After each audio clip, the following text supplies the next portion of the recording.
Hi everyone, good afternoon.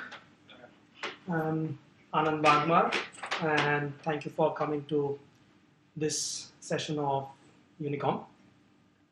The topic today is to deploy or not to deploy. A very quick introduction about myself and then I want to talking about myself. I'm a test practice lead at ThoughtWorks. I have been doing testing for about 15ish years in the industry, around 18, 20 years now. Do all different aspects of testing. Really love doing that. And I've worked in various different product organizations before ThoughtWorks, and at ThoughtWorks I've been in the services side. Again, do training, consultings, everything. But the services and product organization has given me very different flavor of what the industry, the methodologies are. ThoughtWorks has been the first time where I really started working in the agile environment. I had not even heard or done much in agile before that. So it was a very, very different perspective. And fortunately for me, I took like fish takes to water. It worked well for me. Anyway, enough said about myself. This is about you and how can I make this session valuable to you. So first question, what do you expect from this session? What do you think this session is about? Release management. Release management, okay. Something close to that, yes, we'll be talking about. Continuous integration, that will be part of it for sure, a big part of it. Yeah. Automation, yes. Without automation, we cannot work in Agile, which is sort of an unsaid thing. It's a big asset to have. Anything else? To hand over the valuable deliverable to the customer or not. It's a decision-making process. Yes, but that's the last mile of it. We'll be talking more about how do developers know if code is ready to be checked in or not. Right from that stage till what you're saying, how can we get it in hand of the customers? Yes? It's about the pre and post deployment also. Pre and post deployment, yes, it can be an asset for that also. Okay, so that said, you're all on right tracks in various different ways.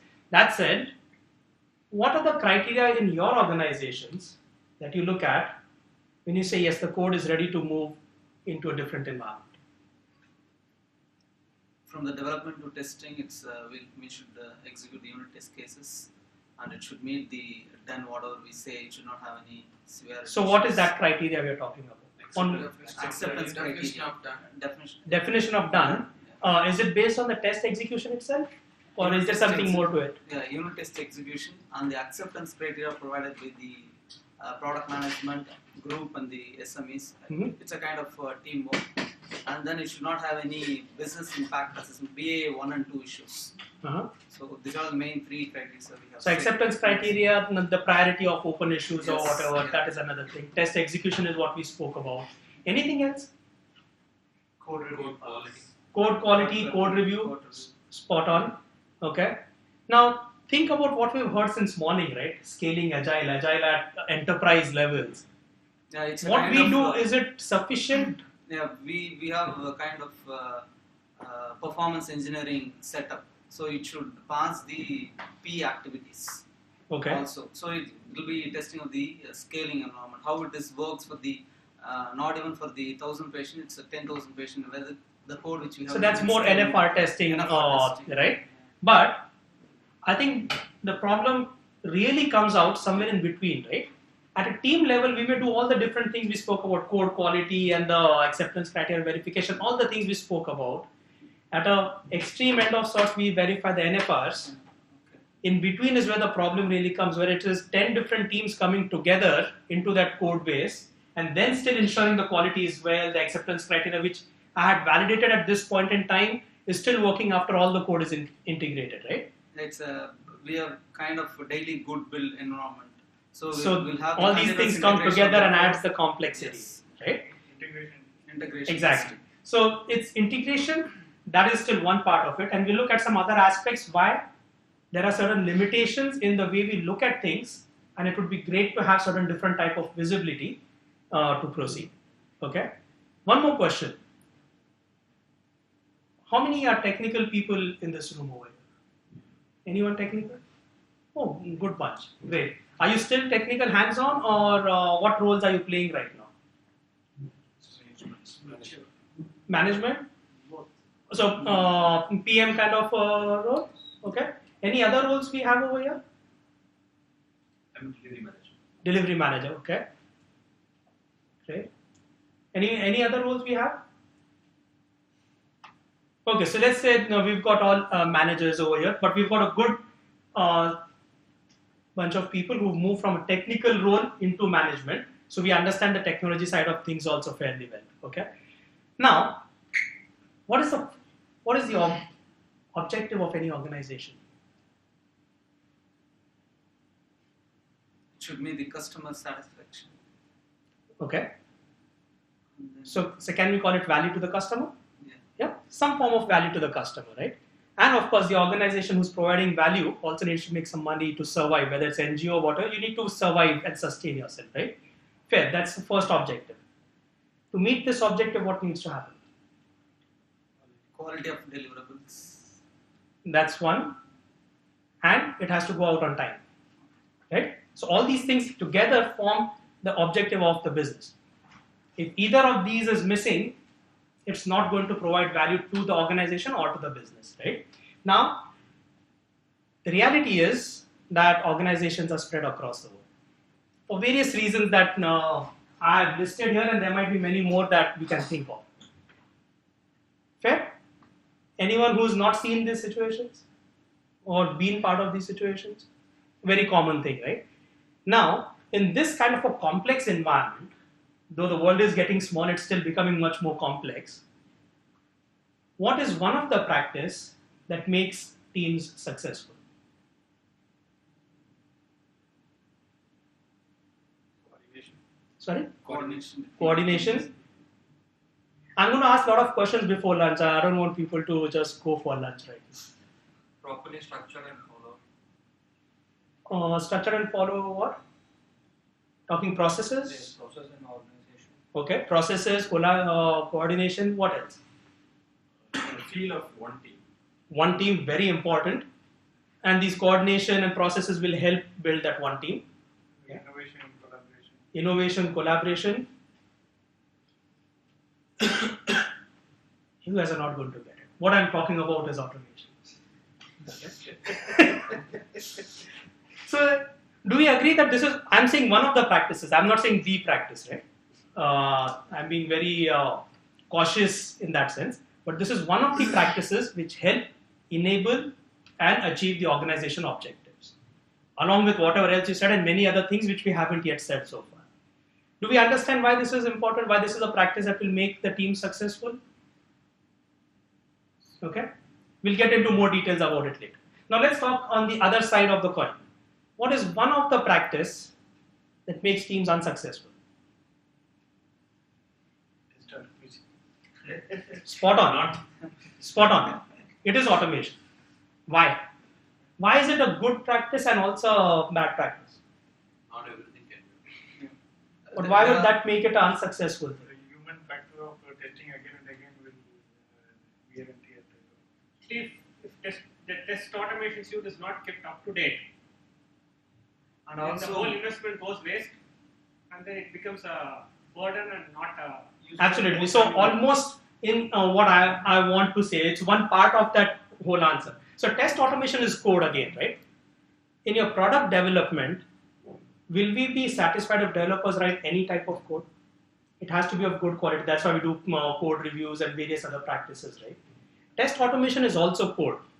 It also needs to be written with that same practice, with the same thoroughness to ensure it is going to give the right kind of feedback.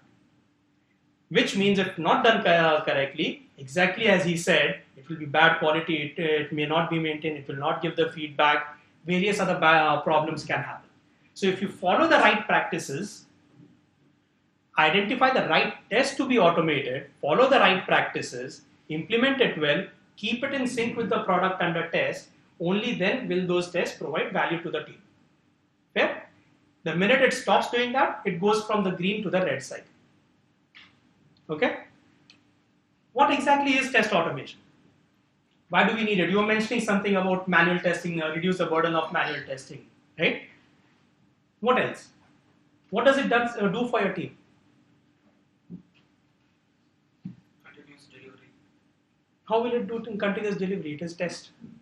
So we don't have to wait for the particular period of time that needs to be manually tested. So you're saying fast feedback? Yeah. Quick validation of what the product is doing. Very right. It reduces the man effort. It reduces manual testing effort. Manual testing. Yeah. Identifies regulations. Identifies regressions in existing functionality. Yes. That's all. Breaking the existing functionality, Yeah. if it is automations, we can come to know on that. Absolutely. And we can come to know quickly. Right? Oh, very right.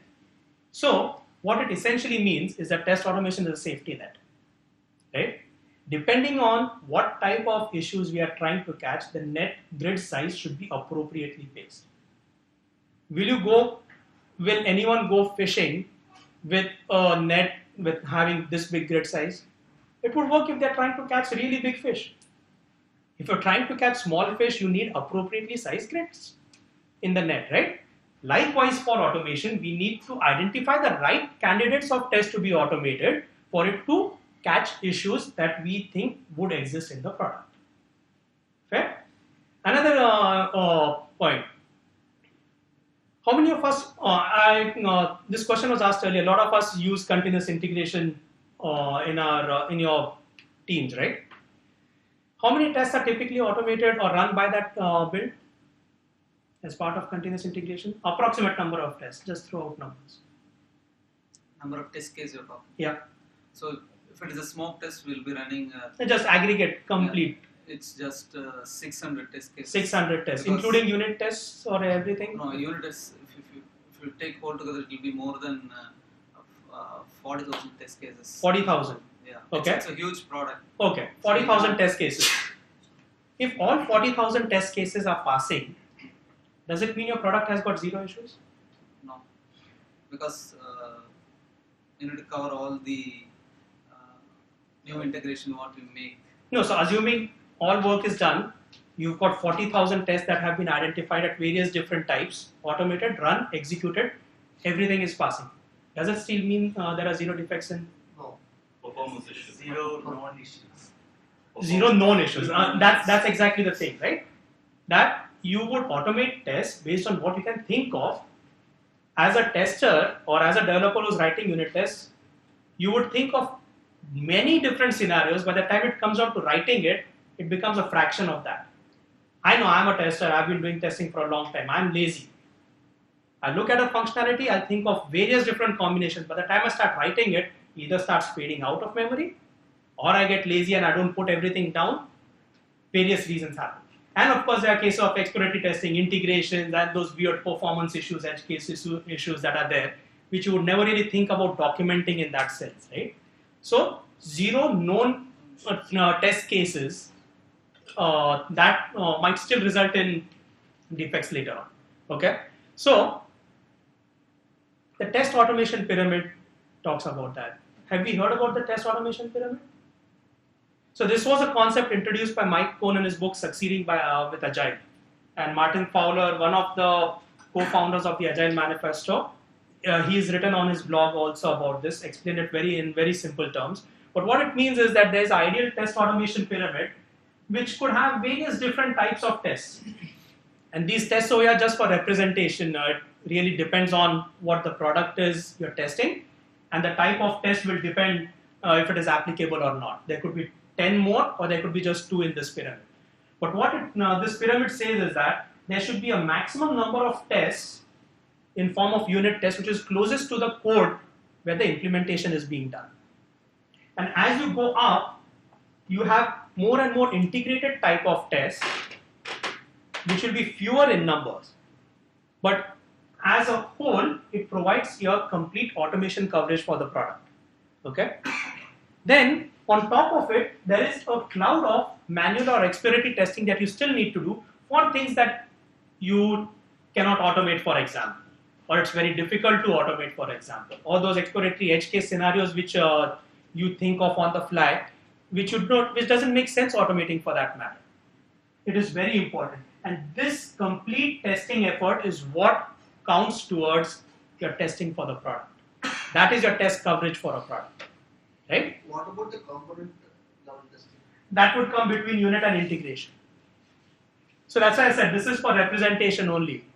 Some product or some component of a product may not have a UI. There may be no functional UI based test for that matter, right? So understand what the product is that you are testing. Based on that, see where that test really needs to be.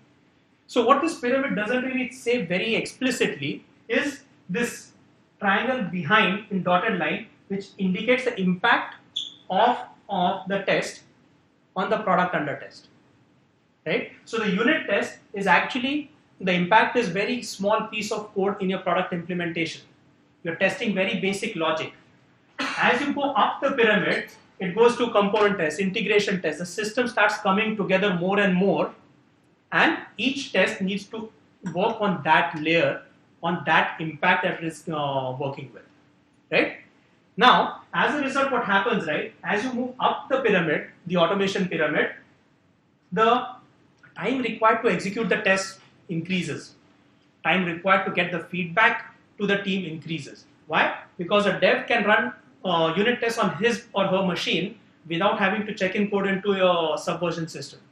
However, for integration tests, you need to build classes, get some other classes together or components together in order to run those tests. So there is more time required to build and deploy in whichever form to execute the test. As you go up to your functional test, you need to build the whole product, deploy it somewhere, set up the integrations in a correct fashion in order to execute that test.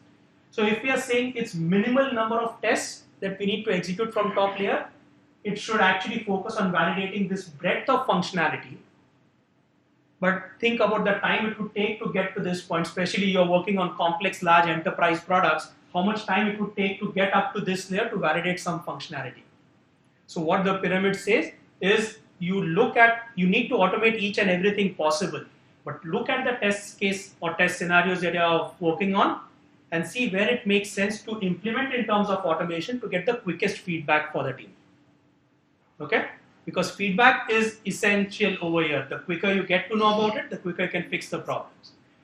The other aspect of the pyramid is that up to the view test, these are technology facing tests. So based on my stories, acceptance criteria, I'm doing whatever testing required at that point in time, I'm going to automate it. So if a radio button needs to change to checkbox, I need to automate it maybe at the JavaScript layer, maybe at the view test layer, where I don't worry about the workflow around that for the product. I just spin up using mock stubs that specific page, validate the functionality, the change has happened correctly, I'm done with it. But the other aspect of it, the functional or the web service test, is the business facing side of it, where why is the change required to be made from a radio button to a checkbox? What is the impact on business functionality that change is going to make for me? Once you start thinking in that level, then these kind of tests become really very effective. Okay? So this is what the test pyramid is in a nutshell. Reality is, there are two anti-patterns typically that you see in organizations, where the impact of product under test remains the same, but your test pyramid is also inverted like an ice cream cone, typically called ice cream cone anti-pattern, right? Where you've got minimal number of unit tests and maximum number of functional UI tests. All testing is focused from a functional level only, and there's very minimal effort put in terms of doing the unit tests and building the test ground up, building the quality and what Agile really talks about. How can you build quality into your product? As a result, what happens? You're spending so much time in building and running your functional tests. The feedback reduces. The problems related with automation start surfacing because the tests don't give right feedback. It takes too much time. They may keep failing. Maintenance becomes a big nightmare, right? As product evolves, there's so many more tests that you need to update to give that correct feedback. And as a result, teams still have to rely on much, much more bigger manual and exploratory testing effort. Can we relate to this? Yeah? There's another anti-pattern which I call the dual test pyramid anti-pattern, where we've got two different pyramids of sort. One is the developer's test pyramid, the other is the testers, the QA team's test pyramid. Can anyone think why there would be two test pyramids? No, one is white, another is black. QA is Explain. Now, one is white box and one is black box. No. QA is Not mostly- necessary. Sorry? Yeah, QA is mostly business driven, and this is mostly Technology. So yes, that's how it comes out in the implementation side. If you look at true agile teams or self-organizing teams, it doesn't really matter who's doing the automation. We're just classifying tests in different layers, right? But we are still saying distinctly calling out two different pyramids. I'll give a hint. Separation of concern. So it'll Separation, sorry, what? Separation of concern. See, this guy What is that actually- impact? See, because this guy is, it's more of a self view of what is developed. Okay, developer. He has a self view of what Yeah. code is developed. So, to an extent, it impacts the kind of quality of test which is being done. Whereas that's a third party, slightly, because that guy is not. No, so that's not the answer. What I'm. It's a silo type of approach. Yes, I think that's really important. It's siloed. It doesn't matter again who is doing the testing and who's automating it. Okay. The problem is there are silos created. There's a divide. There's implementation done by the developers on one side, and again, the type of tests are representational. Okay, but the silos creates two big problems between the developers and testers. One is there could be a lot of potential duplication of tests that is happening across these. Right? The bigger problem is, as a tester, this is a bigger problem to me. It should be a bigger problem to everyone for that matter. Is that there is a huge chance of missing out on scenarios to be automated because of this divide, because of this silo. So the test pyramid that we spoke about initially, right, the ideal test pyramid, there could be n number of layers, but together it is giving a representation of what the quality of the product is. In isolation, you're not getting that quality. Okay? We see the problem? And again, this is a ice cream cone, but it could really be anything. The point over here really is about teams being completely working over the wall kind of approach. I do my thing, you do your thing, I don't care what you do. It causes big problems. Okay? So if we bring in the test-driven development, then probably we can overcome this kind of duplication problems. Test-driven development can be at various different levels. The pure TDD starts from unit test level, where developers will not write any code. They'll write a failing test first, and they'll write only the amount of code required to make that test pass. That helps keep the code dry. There is no unnecessary code over there, and that's how the code base builds up, functionality builds up. Then you could, going to the other extreme, you could use BDD type tools where Cucumber, JBehave, Twist, or whatever else, SpecFlow, and you could specify your acceptance criteria in that fashion, in given when then fashion, and that itself could drive development of the functionality. Devs would again use TDD approach on that, take the acceptance criteria, break it into smaller TDD tests, and implement that functionality. So it could go either way, a TDD based approach. The essential thing in a team, what we spoke about earlier, right, that one team is so important to be formed to scale, whether it's a small team level or a large scale level. If there's no feeling of one team working as one team, it is going to break down at some point in time. What we are saying is, the sense of quality for a product is when everything comes together, not when just testers. So QA is not a gatekeeper of quality anymore. That's one of the biggest thing that Agile brings out in terms of testing. Right? QA is not a gatekeeper anymore. Quality is responsibility of the team, and everyone pitches in to build that quality. Okay? So think about, what does your test automation pyramid look like? Retrospect, introspect, and see where you would really like to be. And there are various different ways how you can move to an ideal test pyramid, but that's not what this session is about. We also spoke quite a bit about continuous integration. So I'm going to skip through a certain number of things. I don't want to unnecessarily just duplicate it. But in a sense, developers pair or not, they write code, take it into Subversion, which is linked to some continuous integration server where the tests run automatically.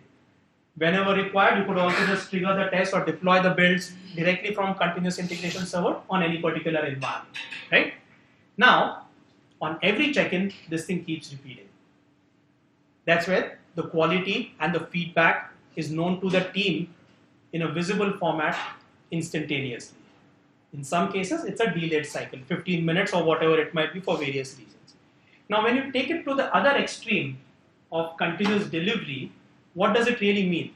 Continuous delivery is nothing but taking a business idea quickly working on the design aspects of it, quickly implementing it and giving it back to the business to validate, is that what you really want, and incrementally keep on building up on that. Continuous integration is a stepping stone to continuous delivery. If you cannot do continuous integration well, continuous delivery is a very long way away for you. Not saying impossible, it's a very long way away. So again, rightly said earlier, if continuous integration itself is not done well in your team, fix that first before you go to the next step ahead.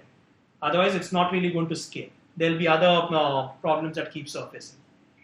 Now, for continuous delivery to happen, you need to know there could be various different types of environments, right? Starting from the dev box to some QA environment to UAT or staging and production in the simplest form, right? How do you know code is ready to go from development developer box to a QA environment, QA environment to a staging environment?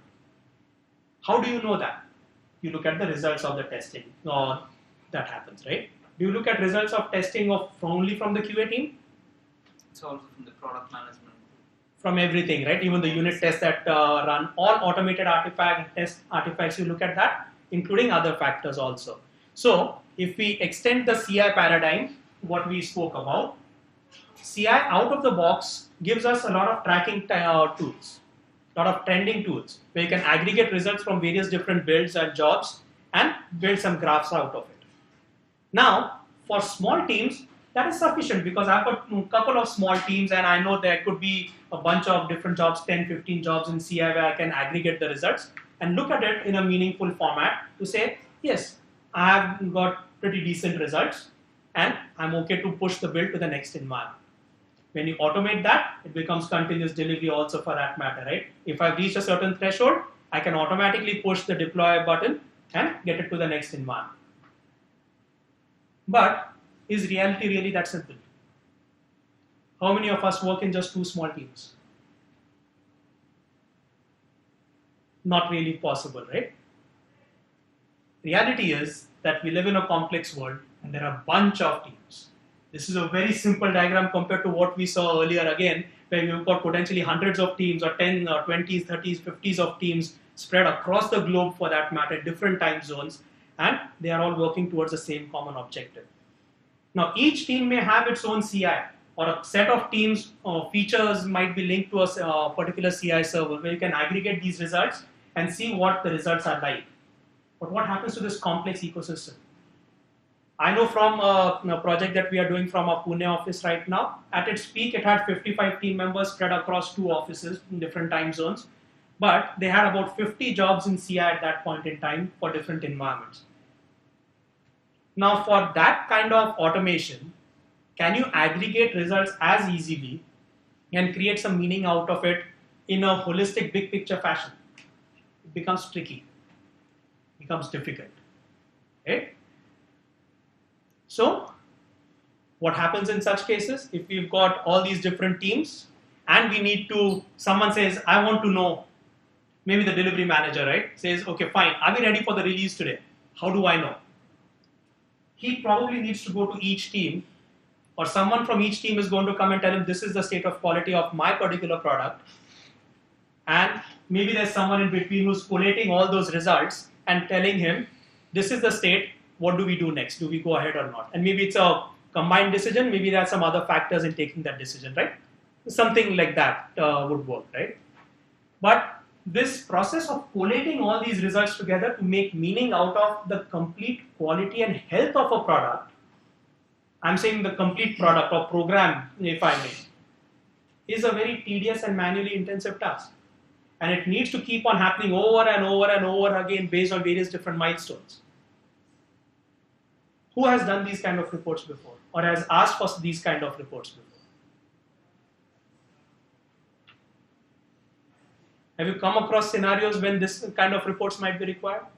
Where you need to know at a program level or a big picture level, what does the overall quality of a product look like? Can we relate to that? Why that kind of information would be important? The other aspect, right? We do testing not just at one point in time and say, yes, this is the status and done. We are doing testing on a story by story basis, iteration basis. We heard about a hardening phase or a stabilization phase where we are doing more repeated testing around various different aspects. Why are we doing that? If we have tested it once, why do we need to test it again? Something could have broken probably, right? But there's something more out of it. Are you going to take decisions based on just the last status of testing across all different types? Is that sufficient for a complex product? Or does history matter in some way? Because there might be things coming out of the earlier test runs where the latest results might be an anomaly for that matter. They are unexpectedly good, or they are unexpectedly bad for that matter, or maybe they are consistent. What is important to know, especially in complex products, is what is the trend of testing like over a period of time, and is it on a consistent path? How do you look at that consistency? How do you look at that trend analysis for complex product? Again, for a simple product, it might be easy. CI tools would probably give that kind of information out of the box for you. But for complex products, how do you look at that? That was a challenge for me also when I was looking at, when I was working on certain projects. The biggest question for me was, how do I know, again, I'm not the decision maker, but how do I know if this particular product is ready to go to the next level?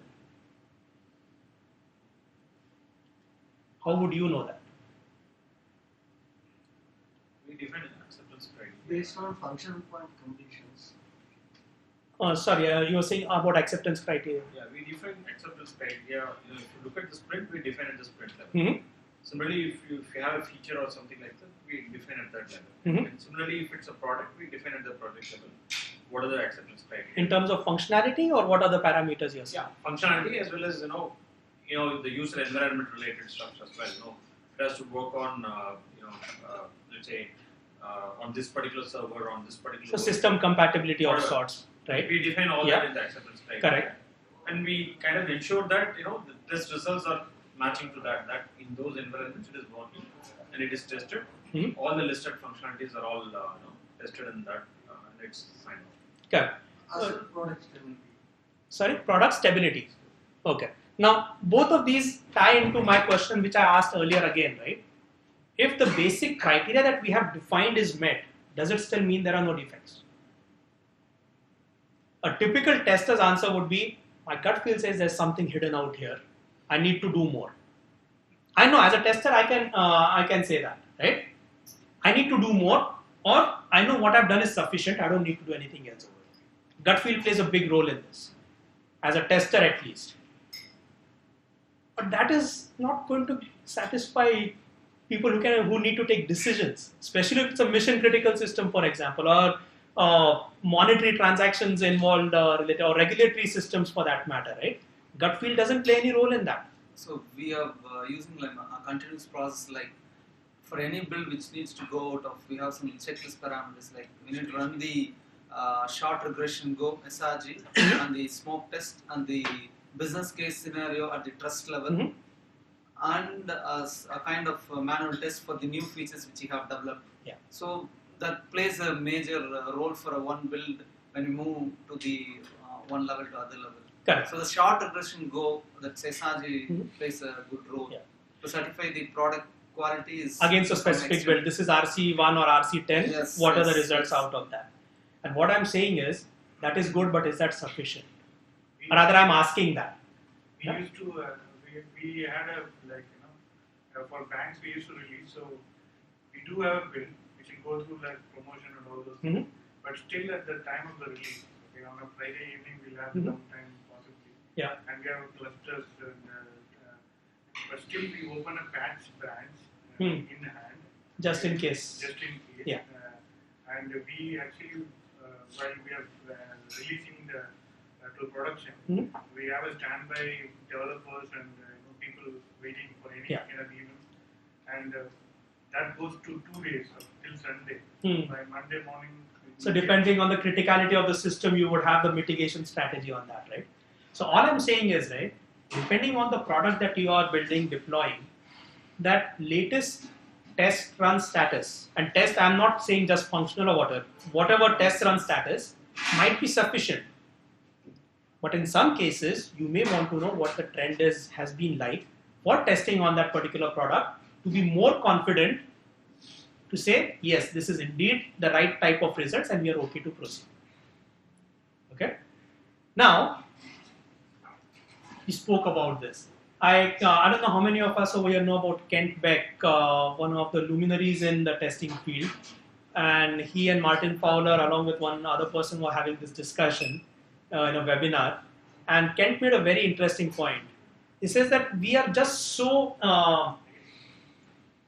overconfident. We tend to get so overconfident as developers or testers, whoever do automation, right? That a green build means everything is good. Kent suggested that we should actually add some pixels in the green build of red in color to tell the team that there could be potential issues still lurking behind that you may not be aware of. Just because we tend to get so overconfident. I thought that was such a very powerful message in that sense, right? That we get so used to technology and a test running fine means that it is done. That functionality is working in all cases may not really be the case. Anyway, so all test passing doesn't necessarily mean there are no defects. And this is a point when I thought that I have to think of something different in terms of helping solve the problem in this particular complex environment, where you need to understand the trends of what is happening in the testing effort. And you need to try and make meaning out of it without giving answers. Because answers means being too bashful about it, that I know it all, right? But how can you help teams by data points in terms of knowing what has been the health of the product over a period of time? And that's where I came up with a concept called Test Trend Analyzer. And I implemented it along with some colleagues of mine at ThoughtWorks in Pune. And this is a product that we created. It's an open source product. This talk is not about the product, it's more of a concept, how I'm trying to address this particular space where the limitation I see exists. The most important aspect of this tool is the trending side of things. I want to know in a quick glance what is happening with my test results. And from the test results, how can I quickly make meaning and do something better for the product? So one of the views that we have over here is in terms of failure analysis. So there are two aspects of the product. One is trend analysis and the other is failure analysis. Before we get to failure analysis, I just want to talk a little bit about it, of why there needs to be something different. So how many of us have actually used any CI tool, continuous integration tool? Jenkins, Bamboo, whatever else, right? So quite a few of us. So in this tool, whatever form of aggregations we do, or even if we take a single job configured in this CI tool, which is running, let's say, some functional tests. You said 600 functional tests something, right? Yeah. So let's assume there's one job which is running 600 functional tests. For some reason, that test suite has 80% pass rate in yesterday's run. Okay? In today's run, it again has 80% pass rate. Does it mean the same 20% tests have failed yesterday and today? No. How do you? Because the code which I changed would have been passed something, the code which I changed would have failed something. So Potentially. Or maybe it is the same risk. It could be same. So how would you know if it's actually the same or not? We need to see. You have to see each and every test result to find out what is different, right? And that is the exact problem. Sorry? There was no check-in, for example. Then we know it's exactly the same because nothing changed. The bigger problem is if there was no check-in and different tests fail. Right? And that happens in testing, I'm telling you. If there's no change, it won't build it.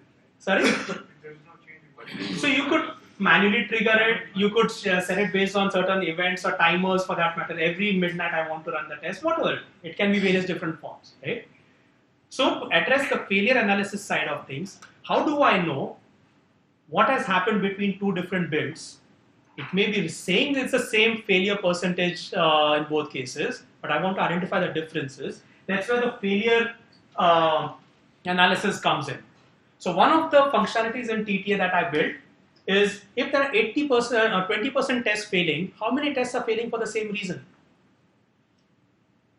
If out of 80%, let's take it for simplicity, 100 tests are failing, right? Out of 100 tests, how do I know 70 tests are failing for the same reason? And if I fix that one problem, 70% failures will be automatically fixed. So this failure analysis view gives me that kind of analysis to say, looking at the test automation reports, group them by the failure message, and it will tell me, oh, this test is failing, these two tests are failing for the same reason, which is 66% of my failures. If I fix this one problem, big chunk of my failing tests are gone. So it's more value for the money.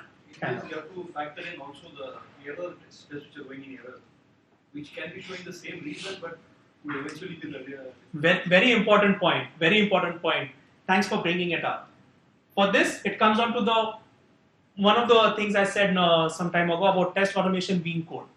You have to treat it, you have to implement it in the right way to make sure you are putting the right failure messages at the right point in time. If you just say assert true, false, the message is going to be expected true but was false. Everything will show up in that same bucket. It's not going to add value to anyone. So you need to have proper error catching mechanism, proper logging mechanism in any type of test that you have, not just functional, in any type of test that you have. But yes, in that case, this would not give the right kind of information to you.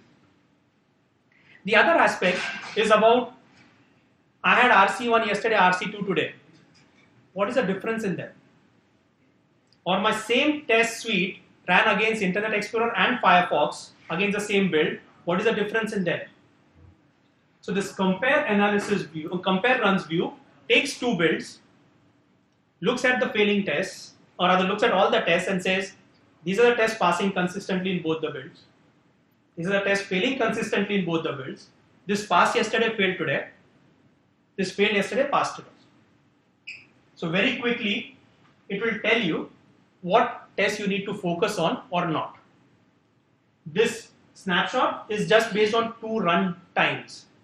You can add the move metadata information to say based on browser or OS or platform combination to add more filters on it and make that view much more concise.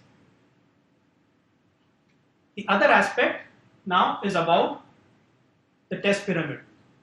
I strongly believe for a product to get the quality built in correctly, you need to have the right type of tests automated to get the quickest feedback to the team.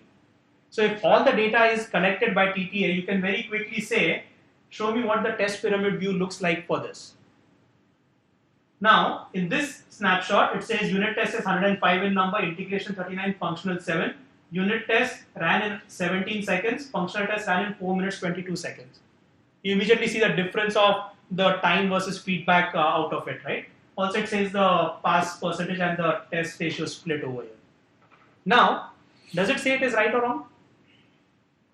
Does the ideal test pyramid say what the ratio should be? The test pyramid doesn't define that at all because it depends on what is being tested and for the team to know and define what the right split should be. So this is just telling you based on the data it has, TTA has, what it sort of looks like. The only thing TTA defines is the order of these type of tests. Functional should be on the top, then integration, then unit. If there are more test categories, there will be something in between out over here. The order of tests is only what is defined because that's what makes sense from a pyramid perspective. But other than that, it is just going to show you what is there. Using this information, you can say, for my product, the ratio 7 functional seems to be too much compared to the units or compared to the integration. Maybe in 2 months' time, this is where I need to be. I need to aim to be in order to get better feedback for myself, quicker feedback for the team. So, very informational view. The next thing, and this is where it starts getting very interesting about the comparative analysis.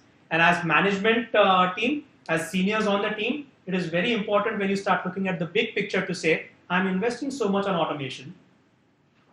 Where are problems happening in the team from an automation perspective? So based on various different factors, I can plot the graph to say, in this case, if there are 3 types of tests I'm running, maybe for the same product or different products, maybe it's functional tests for 3 different products or all types of tests for the same product, whatever combinations, I can compare it for a date range and see what is happening with that test results. So in the first case, I'm seeing it's pretty much consistent passing 100%, but there are 2 dips in the test execution. If I just look at CI, I would never know what really is happening with that? I can just see, okay, these are 10 different times the test ran and 2 of them failed or whatever, but I don't know where really to look at. Over here, I could potentially say, because if I hover over this, this is a snapshot, it wouldn't show it. If I hover over it, it would also show me the time when the test ran. Immediately, I could look at it and say, maybe at this point in time, it was talking to some integration point, which probably was down. I can start putting in more meaning based on a spread of data that I have in real time. On the other hand, these tests are fairly consistent, but suddenly it went down. I don't know what happened. I need to investigate only this run to figure out what happened. This particular test run is very flaky. Maybe the team members are not right on this. I need to mix it up or put more expertise in the team, or maybe the product itself is not a good candidate for automation in various different ways. We need to investigate more for that particular test run. So in real time, based on a date range, you can start comparing data and see if any trends and patterns emerge out of it, which help management teams especially say where should we focus on more or less to give more value to the team, more value to the product. Other aspect is a test execution trend. When is performance testing typically done?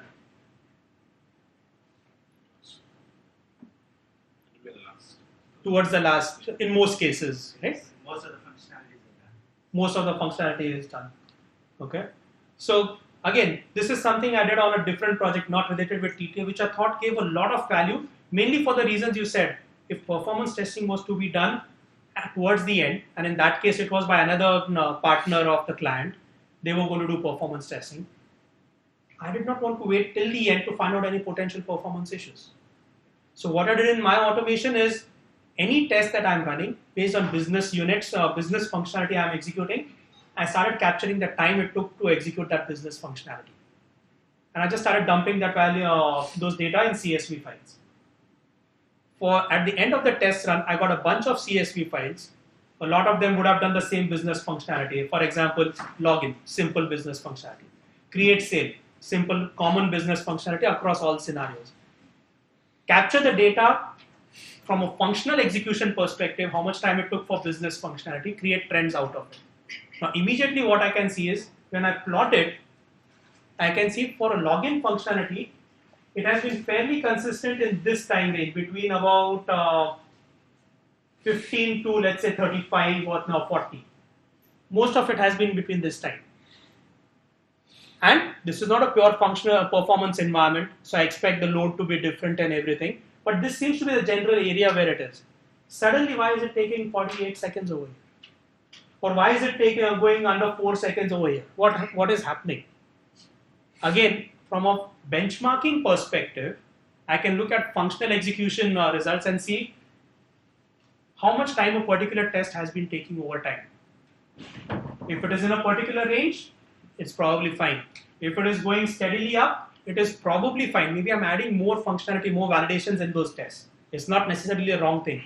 Or if login itself is taking longer and longer in terms of execution, what is happening with my authentication? Is there something extra going on over there which I have not been able to figure out?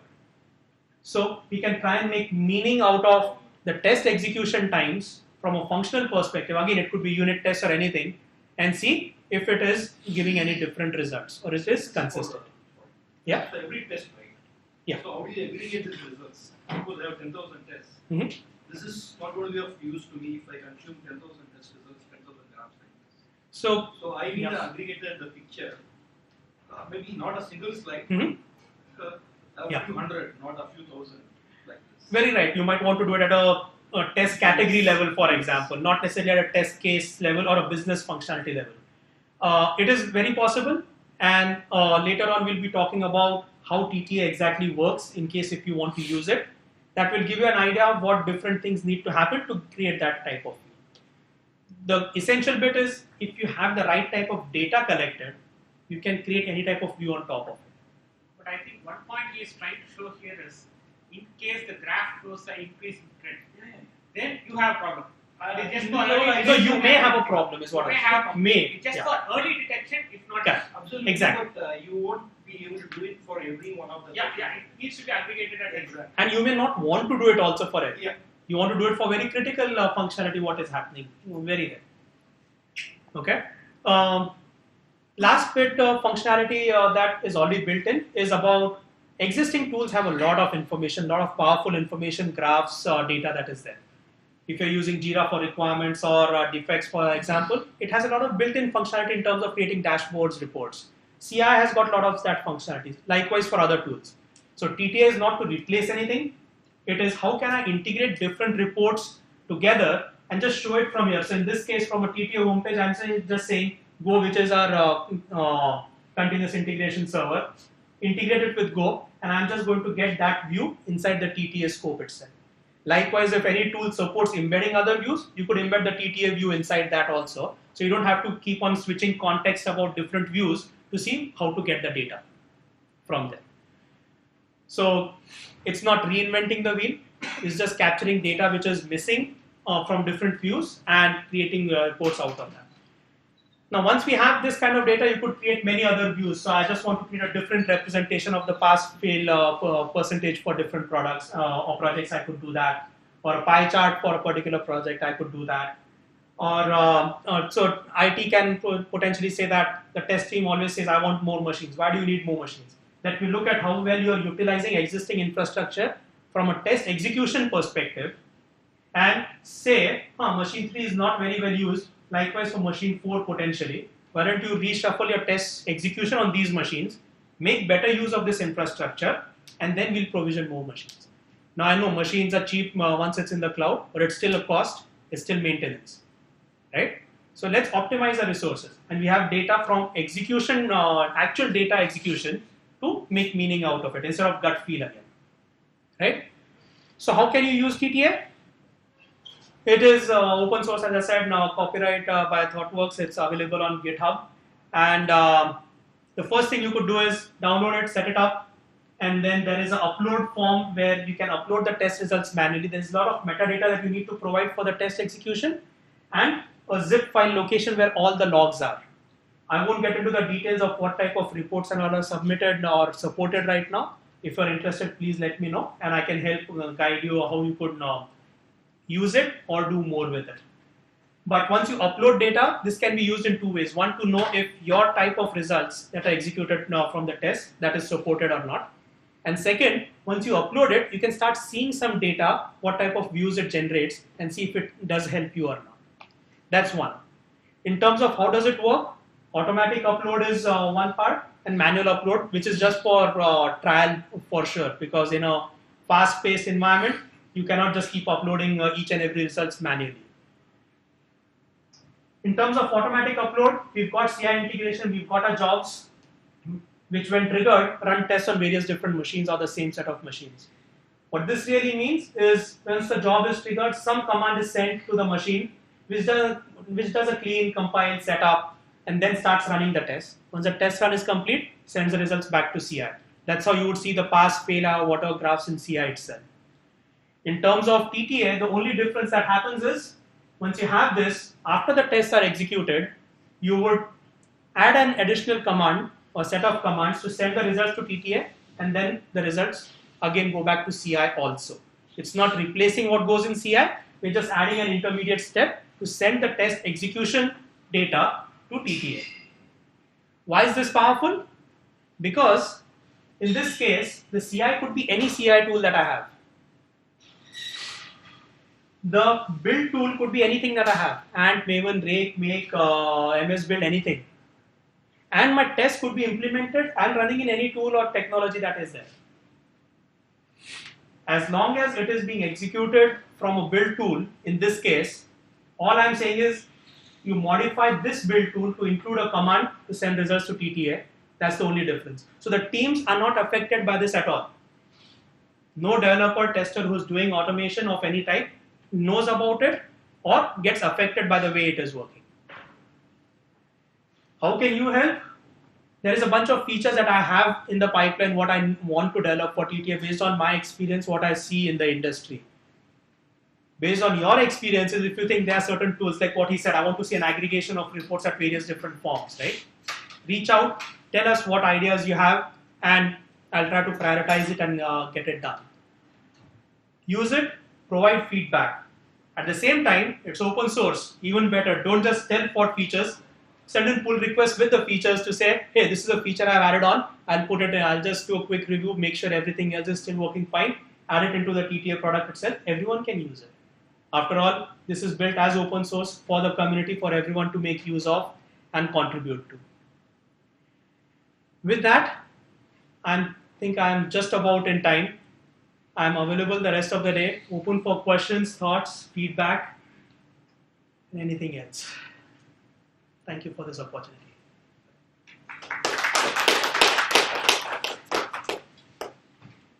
Thank you, Anand.